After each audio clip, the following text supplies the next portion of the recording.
What I explain in my talk is that 15 years ago, when we discovered the Achilles heel of a subtype of breast cancer, namely the HER2 receptor, and when we started to develop drugs targeting this receptor, we were all convinced that we would be practicing precision medicine in this particular breast cancer subtype today.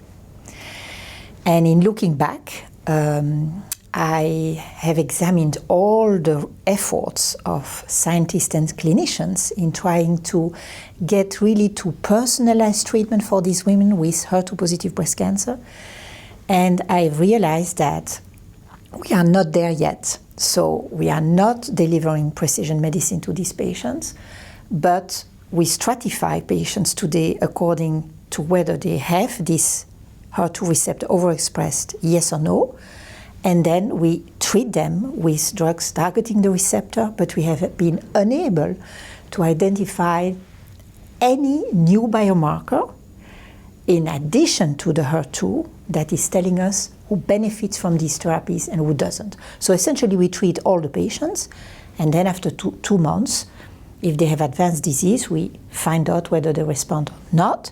And in the early disease setting, where the treatments are given after surgery in a blind fashion, we treat everybody because we are unable to tell who is really benefiting from the treatment. So the most important message to deliver at this stage is that we have to revise the way we do translational research in breast cancer and in many other cancers. I think we have two simplistic views of the cancer cell. We look at one biomarker in one clinical trial, and then we drive a conclusion, and that cannot be reproduced in another clinical trial.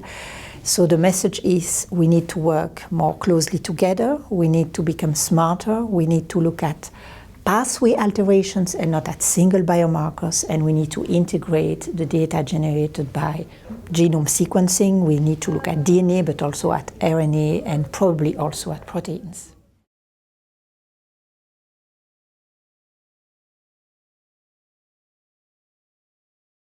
HER2-positive breast cancer is clearly a disease where if the diagnosis is made early enough, we can cure a large proportion of women with our standard treatment, chemotherapy and trastuzumab.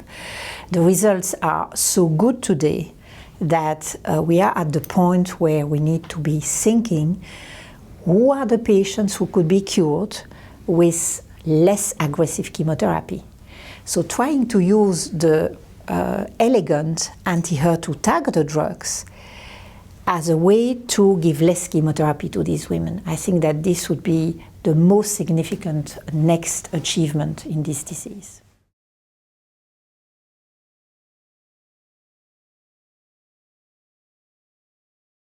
Yes, so checkpoint inhibitors could be a way to get rid of chemotherapy in some patients with advanced disease, because patients with advanced disease, especially when they went through very aggressive adjuvant treatment, they don't want to get chemotherapy anymore, especially in a palliative disease setting.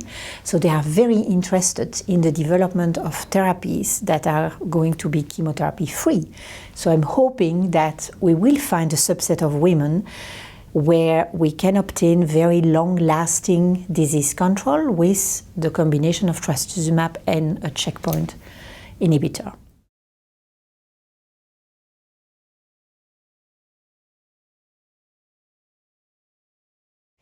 You know, but this is my personal bias. Sometimes I think that there is a dimension that we completely neglect in this active search for biomarkers, and this is the way the patient handles the drug. So we look at a list of potential biomarkers at baseline before the patient gets the treatment.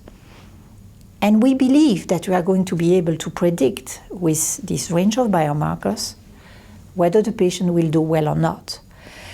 And I'm more and more thinking that the dynamic model of looking at biomarkers could be a lot more efficient. I mean by that we would expose the patient to the treatment, and after a very short period of exposure, 2-3 weeks, we would then rebiopsy and look at biomarker changes under the treatment and look if that is not predicting in a more efficient way the clinical outcome. So it's the whole way we do translational research that needs to be revisited, I believe, because as I was saying today, this type of work leads to publications, but is not really addressing the needs of our patients.